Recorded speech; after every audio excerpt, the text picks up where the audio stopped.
साथियों नमस्कार। मैं जितेंद्र सिंह आपका स्वागत करता हूं आपके अपने YouTube चैनल में।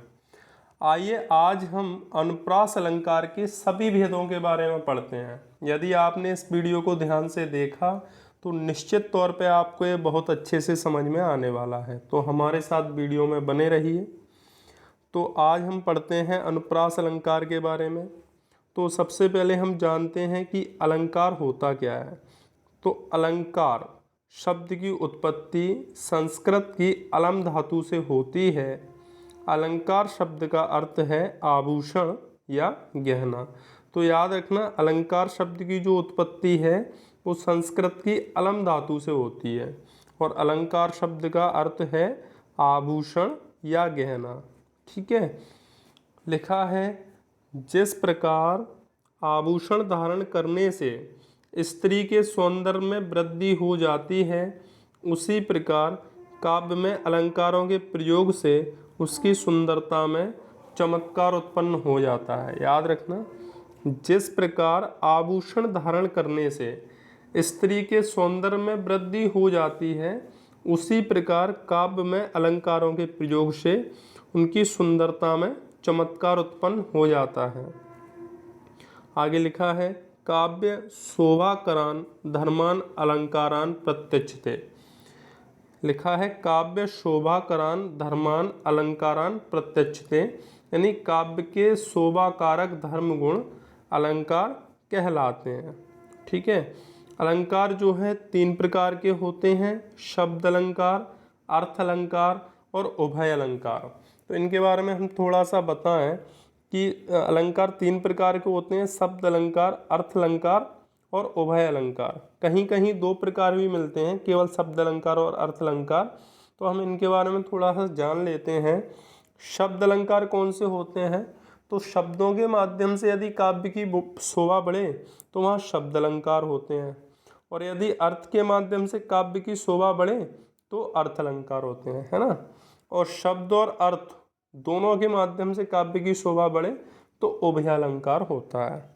तो अनुप्रास अलंकार शब्द अलंकार के अंतर्गत आता है। ठीक, तो अनुप्रास किस प्रकार का अलंकार है? शब्द अलंकार के अंतर्गत आता है अनुप्रास अलंकार। ठीक है, तो आगे लिखा है, अब अपन पढ़ते हैं अनुप्रास अलंकार की परिभाषा। तो जिस रचना में वर्ण या वर्ण समूह बार बार आते हैं वहाँ अनुप्रास अलंकार होता है। ठीक, अनुप्रास अलंकार की परिभाषा क्या हो गई? जिस रचना में वर्ण या वर्ण समूह बार बार आते हैं वहाँ अनुप्रास अलंकार होता है, अथवा जब कोई वर्ण की एक से अधिक बार आवृत्ति होती है वहाँ अनुप्रास अलंकार होता है। तो आप इसको भी याद रख सकते हैं कि जब कोई वर्ण की एक से अधिक बार आवृत्ति होती है वहाँ अनुप्रास अलंकार होता है। यानी कोई शब्द बार बार आए, कोई वर्ण बार बार आए तो वहाँ अनुप्रास अलंकार होता है। जैसे लिखा है, आवृत्ति का अर्थ है कि कोई वर्ण या ध्वनि वाक्य में बार बार पुनरावृत होती हो, मतलब बार बार आती हो। इस अलंकार का नाम अनुप्रास दो शब्दों अनु और प्रास के संयोजन से बना है। ठीक है, जो अनुप्रास शब्द है वो अनु और प्रास दो शब्दों के संयोजन से बना है। अनु शब्द का अर्थ होता है बार बार और प्रास शब्द का अर्थ होता है वर्ण। याद रखना, अनु शब्द का अर्थ क्या होता है? बार बार, और प्रास शब्द का अर्थ होता है वर्ण। तो याद रखना, अनुप्रास जो अलंकार है तो अनुप्रास शब्द दो शब्दों से बना है, अनु और प्रास। ठीक है, तो अनु शब्द का जो है अर्थ होता है बार बार। अनु शब्द का अर्थ क्या होता है? बार बार, और प्रास शब्द का अर्थ होता है वर्ण। ठीक है, अर्थात जहाँ स्वरों की समानता के बिना भी वर्णों की बार बार आवृत्ति होती है अनुप्रास अलंकार कहलाता है। अब यहाँ से समझने लायक बात है कि अनुप्रास अलंकार 5 प्रकार का होता है। अनुप्रास अलंकार कितने प्रकार का होता है? 5 प्रकार का। नंबर 1 6 का अनुप्रास अलंकार, वृत्त्यानुप्रास, लाटानुप्रास, अंत्यानुप्रास और श्रुत्यानुप्रास। तो याद रखना, अनुप्रास अलंकार जो है वो आपका 5 प्रकार का होता है। 6 का अनुप्रास, वृत्त्यानुप्रास, लाटानुप्रास, अंत्यानुप्रास और श्रुत्यानुप्रास। ये पांचों प्रकारों को हम ध्यान से देखते हैं। अगर आप वीडियो में बने रहोगे तो आपको बहुत अच्छे से समझ में आएगा और आपके सारे डाउट क्लियर होंगे। तो सबसे पहले हम बात करते हैं छेकानुप्रास अलंकार की। तो छेक का अर्थ होता है चतुर, अतः चतुर लोगों को प्रिय अलंकार माना जाता है। ठीक है। तो जब अनेक व्यंजनों की एक बार स्वरूपतः व क्रमतः आवृत्ति होती है तो उसे छेकानुप्रास अलंकार कहते हैं। देखो, छेकानुप्रास अलंकार में क्या होता है कि जब अनेक जो वर्ण हैं, है ना, या व्यंजन हैं, उनकी क्रमतः आवृत्ति होती है, स्वरूपतः और क्रमतः आवृत्ति होती है और सिर्फ एक बार होती है आवृत्ति, है ना, तो उसे क्या कहेंगे? छेकानुप्रास अलंकार कहते हैं। इस अलंकार में व्यंजनों का उसी अनुक्रम में प्रयोग होता है। जैसे उदाहरण के तौर पे हम देखते हैं, जैसे रस सर में छेकानुप्रास नहीं है, रस सर में छेकानुप्रास नहीं है, जबकि सरसर में छेकानुप्रास है, क्योंकि सरसर में वर्णों की आवृत्ति उसी क्रम और स्वरूप में होती है। और अभी हमने पढ़ा कि छेकानुप्रास अलंकार की अपन ने परिभाषा क्या पढ़ी थी कि जब अनेक व्यंजनों की एक बार और स्वरूपतः व क्रमतः आवृत्ति होती है तब छेकानुप्रास अलंकार होता है। तो यहाँ आप देख सकते हो, जैसे ये जो शब्द हैं रस और सर, ये अलग अलग हो गया है ना, तो इसमें छेकानुप्रास अलंकार नहीं है, जबकि सरसर में छेकानुप्रास है, क्योंकि सरसर में वर्णों की आवृत्ति उसी क्रम और स्वरूप में हुई है। ये समझाने के लिए हमने लिखा था। अब चलिए अपन इसके उदाहरण देखते हैं। याद रखना, हम अभी पढ़ रहे हैं छेकानुप्रास अलंकार। कौन सा? छेकानुप्रास। तो देखिए यहाँ लिखा है रीझी रीझी रहसी रहसी हंसी हंसी उठे सांसें भरी आंसू भरी कहत दई दई। ये रीतिकालीन कवि देव की पंक्ति है। यहाँ आप देख सकते हो रीति रीति रीझी रीझी, रहसी रहसी, हंसी हंसी और दई दई में छेकानुप्रास है, क्योंकि व्यंजनों की आवृत्ति उसी अनुक्रम और उसी स्वरूप में हुई है, आप देख सकते हो, है ना। तो यहाँ क्या होगा? छेकानुप्रास होगा। जैसे लिखा है, मान लो बंदव गुरु पद पदुम परागा सुरुचि सुबास सरस अनुरागा। ये तुलसीदास की पंक्ति है। यहाँ जो है इस पद को द्वारा देखेंगे, बंदव गुरु पद पदुम परागा सुरुचि सुबास सरस अनुराग, है ना। ये तुलसीदास की पंक्ति है, अनुरागा ये शब्द है। तो यहाँ आप देखोगे, यहाँ पद और पदुम में पा और दा, देखो पा के बाद दा और यहाँ भी पा के बाद दा, है ना, कि एकाकार आवृत्ति स्वरूपतः अर्थात एक ही क्रम में एक ही बार हुई है, क्योंकि पद तथा पदुम में पा के बाद दा, देखो पा के बाद यहाँ भी दा है और पदुम में भी पा के बाद दा है, तो पा के बाद दा की आवृत्ति एक ही क्रम में व स्वरूपतः हुई है, इसलिए यहाँ छेकानुप्रास है। आप देख सकते हो बदौ गुरु पद पदुम परागा सुरुचि सुवास सरस अनुरागा। ये जो तुलसीदास की पंक्ति है इसमें क्या है? छेकानुप्रास है, क्योंकि यहाँ आप देख सकते हो यहाँ पा के बाद दा है पद में और यहाँ भी पदुम में भी पा के बाद दा है, तो एक बार आवृत्ति हुई है और स्वरूपतः और क्रमतः हुई है, इसलिए यहाँ छेकानुप्रास है। अब अनुप्रास अलंकार का हम दूसरा देखते हैं, वृत्त्यानुप्रास अलंकार। तो वृत्त्यानुप्रास की बात करें, देखो अभी छेकानुप्रास में क्या हो रहा था? वर्ण की सिर्फ एक बार आवृत्ति हो रही थी, और बस वृत्त्यानुप्रास में क्या होता है? अनेक बार आवृत्ति होगी। ठीक है। तो वृत्त्यानुप्रास अलंकार में क्या है? जहाँ एक व्यंजन की आवृत्ति एक या अनेक बार हो वहाँ वृत्त्यानुप्रास अलंकार होता है, अथवा जब व्यंजनों की अनेक बार स्वरूपतः व क्रमतः आवृत्ति होती है तो उसे प्रत्यानुप्रास अलंकार कहते हैं। इसमें व्यंजन वर्णों की आवृत्ति केवल स्वरूपतः होती है, क्रमतः नहीं। मतलब एक जैसे होते हैं, जरूरी नहीं है उनका क्रम मिले। तो याद रखना, देखो यहाँ अपन ने जो ऊपर पढ़ा छेकानुप्रास अलंकार, आप इसको ऐसे समझ सकते हो कि इसमें स्वरूपतः और क्रमतः जो आवृत्ति हो रही है वो सिर्फ एक बार होगी कै में, छेकानुप्रास में। जबकि वृत्त्यानुप्रास की बात करें इसमें अनेक बार होती है, मतलब इसमें कईयों बार होगी। तो ये वृत्त्यानुप्रास में लिखा है ना, जहाँ एक व्यंजन की आवृत्ति अनेक बार हो, आप इस एक को भूल जाओ, अनेक बार हो, वहाँ वृत्त्यानुप्रास होता है। अथवा जब व्यंजनों की अनेक बार स्वरूपतः क्रमतः आवृत्ति होती है तो उसे वृत्त्यानुप्रास अलंकार कहते हैं। इसमें व्यंजन वर्णों की आवृत्ति केवल स्वरूपतः होती है, क्रमतः नहीं। मतलब जरूरी नहीं है क्रम हो। जैसे लिखा है, शेष महेश गणेश दिनेश सुरेशहु जाहि निरंतर गावे। यहाँ सा वर्ण की आवृत्ति अनेक बार हुई है। देखिए आप देख सकते हो, शेष महेश गणेश दिनेश सुरेशहु जाहि निरंतर गावे। तो यहाँ सा जो वर्ण है वो अनेक बार आया है। तो अगर अनेक बार आया है तो यहाँ क्या होगा, वृत्त्यानुप्रास होगा। कौन सा अलंकार होगा, वृत्त्यानुप्रास होगा।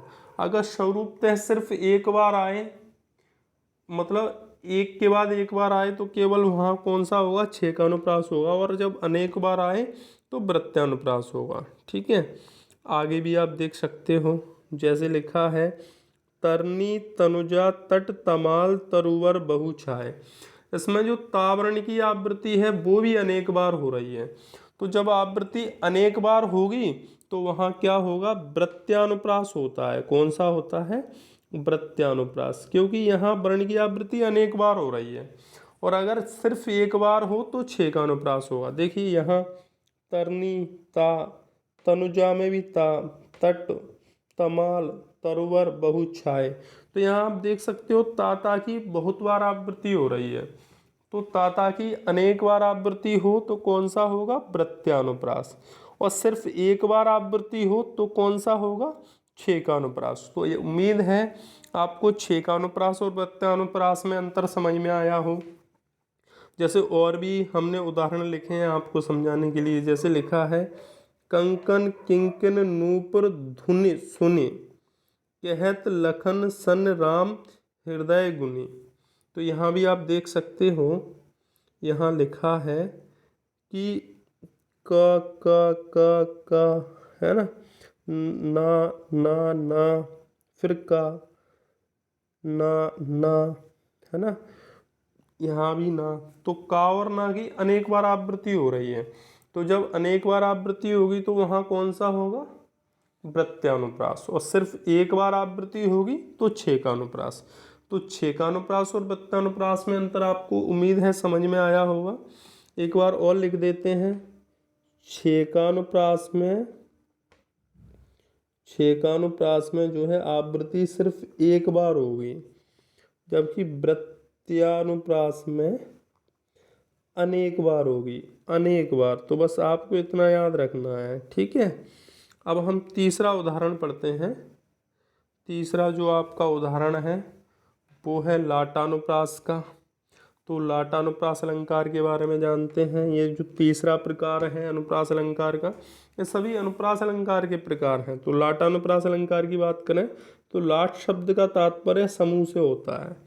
लाट शब्द का तात्पर्य कैसे होता है, समूह से होता है। अर्थात जहाँ शब्द व अर्थ दोनों की आवृत्ति एक साथ हो वहाँ लाटानुप्रास अलंकार होता है। तो याद रखना, जहाँ शब्द व अर्थ दोनों की आवृत्ति एक साथ होती है वहाँ लाटानुप्रास अलंकार होता है। अथवा आप इसको ऐसे भी कह सकते हैं, जब किसी शब्द या वाक्यांश की आवृत्ति उसी अर्थ में होती है परंतु तात्पर्य या अन्वय में भिन्नता होती है तो वहाँ लाटानुप्रास अलंकार होता है।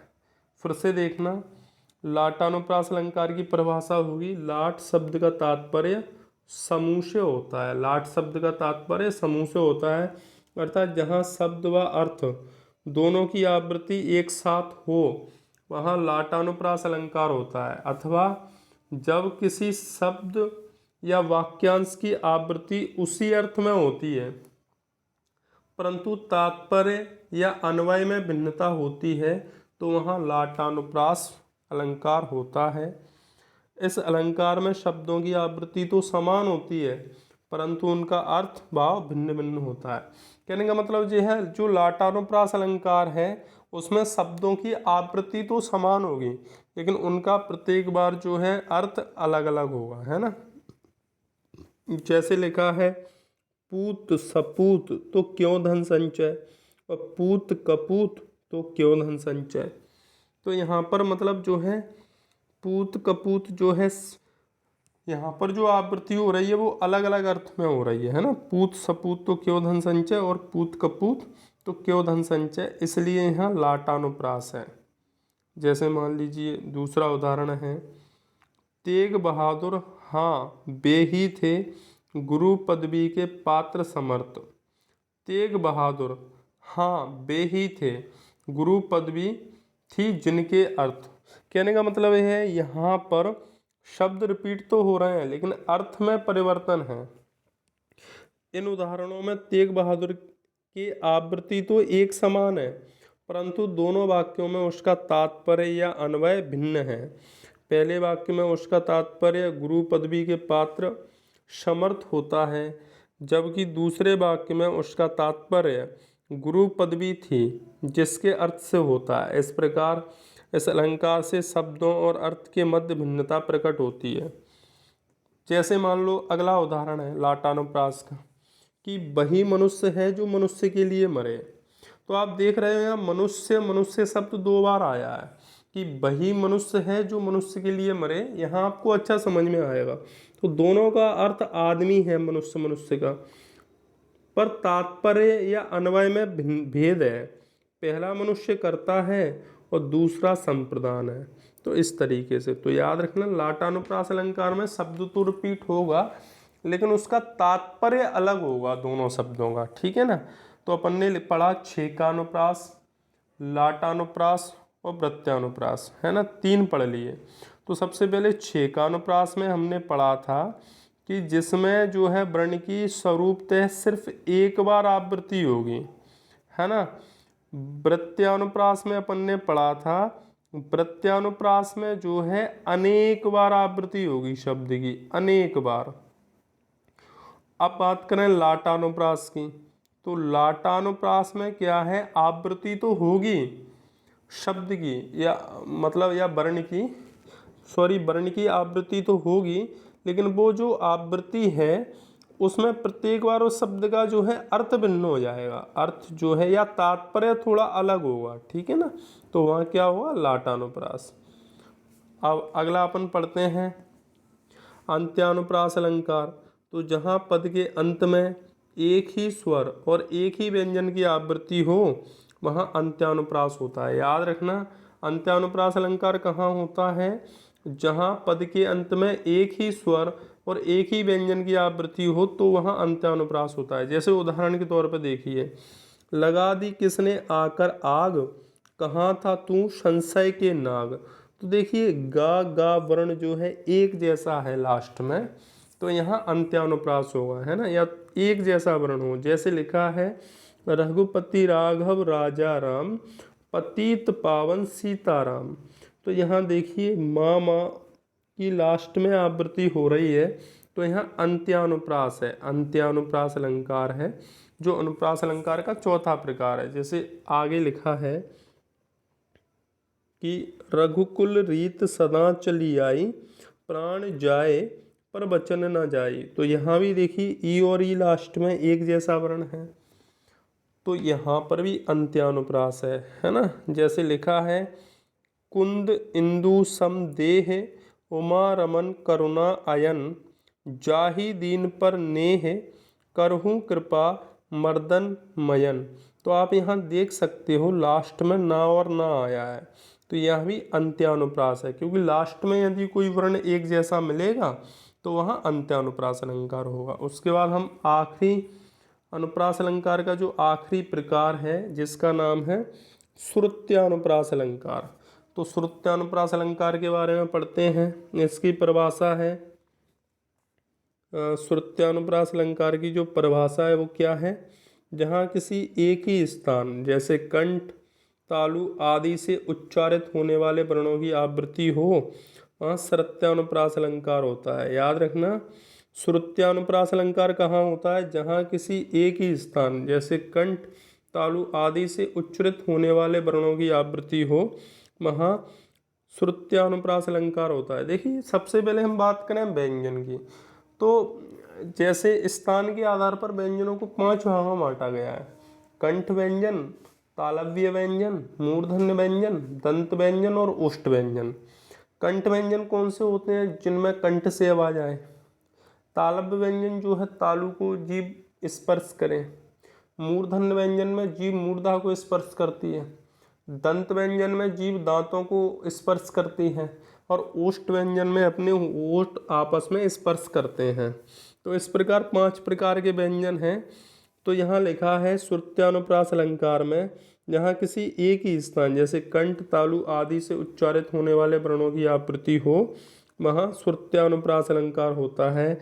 उदाहरण के तौर पर हम आपको बताएं कि दीनांत था, थे दीननाथ डूबते, सधेनु आते गृह ग्वाल बाल थे। तो देखिए, यहाँ आप देखोगे जो ता वाली है ना, ता वाली जो लाइन है, यानी जो दंत व्यंजन है, देखिए दा, ना, ता, था, जैसे त, थ, द, ध, न, ये कैसे व्यंजन है, ये दंत व्यंजन है। तो आप देखोगे, यहाँ आप देख पा रहे हो द, न, ता, था, दा, न, था। तो इस प्रकार जो है दंत व्यंजनों का यहाँ पर प्रयोग हुआ है। एक जैसे स्थान का प्रयोग हुआ है। यहाँ लिखा था ना श्रुत्यानुप्रास अलंकार में, अपन ने परिभाषा में, तो श्रुत्यानुप्रास अलंकार क्या होता है, जहाँ किसी एक ही स्थान जैसे कंठ, तालु आदि से उच्चारित होने वाले वर्णों की आवृत्ति हो, वहाँ श्रुत्यानुप्रास अलंकार होता है। तो यहाँ याद रखना, यहाँ श्रुत्यानुप्रास अलंकार होगा। जैसे उदाहरण अगला है, तुलसीदास सीदत निस दिन देखत तुम्हारी निठुराई। तो यहाँ भी आप देखेंगे दंत ही व्यंजन का प्रयोग किया गया है। त, थ, द, ध, न, ये दंत व्यंजन है। तो देखो दंत व्यंजन का यहाँ ता आया है ना। ता के बाद यहाँ पर मतलब दा आया है, ठीक है, यहाँ दा आया है, ये दा आया है, ये ता आया है ना। ना, तो अधिकांश जो है दा, ता, तो अधिक यहाँ भी ना है ना। जैसे यहाँ आप इसको ऐसे भी समझ सकते हो, जैसे त, थ, द, ध, न। इसका पहला देखो, यहाँ ता से शुरू हो रहा है ना, यहाँ ना से शुरू हो रहा है, द, त, यहाँ भी मतलब बीच में दा है। तो इस प्रकार जो है लगभग एक जैसे स्थानों का प्रयोग हो रहा है। तो यहाँ भी कौन सा अलंकार होगा, श्रुत्यानुप्रास अलंकार होगा। तो इस प्रकार हमने अनुप्रास अलंकार के सभी 5 भेदों को पढ़ लिया है। अनुप्रास अलंकार के 5 भेद होते हैं, छेकानुप्रास, वृत्त्यानुप्रास, लाटानुप्रास, अंत्यानुप्रास और श्रुत्यानुप्रास। छेकानुप्रास में वर्णों की स्वरूपतः सिर्फ एक बार आवृत्ति होगी। वृत्त्यानुप्रास में जो है अनेक बार आवृत्ति होती है ना वर्णों की। लाटानुप्रास में जो है आवृत्ति तो होगी, लेकिन उन शब्दों का तात्पर्य अलग होगा। तात्पर्य क्या होगा, अलग होगा। अंत्यानुप्रास में जो है आखिरी जो अक्षर है लाइन के, वो आपस में एक जैसे होंगे, एक जैसे, है ना। और श्रुत्यानुप्रास अलंकार में या तो कंठ व्यंजन या तालव्य व्यंजन या मूर्धन्य व्यंजन, दंत व्यंजन, ओष्ठ व्यंजन, इनका प्रयोग होगा। तो यहाँ श्रुत्यानुप्रास अलंकार है। हमने आपको अनुप्रास अलंकार के सभी 5 भेदों को पढ़ा दिया है। और अगर आपको ये वीडियो अच्छी लगी हो तो प्लीज़ हमारे चैनल को लाइक कीजिए, सब्सक्राइब कीजिए एंड शेयर कीजिए। साथ ही बेल आइकन का बटन ज़रूर दबाइए ताकि हमारे आने वाली वीडियो आपको मिल सके।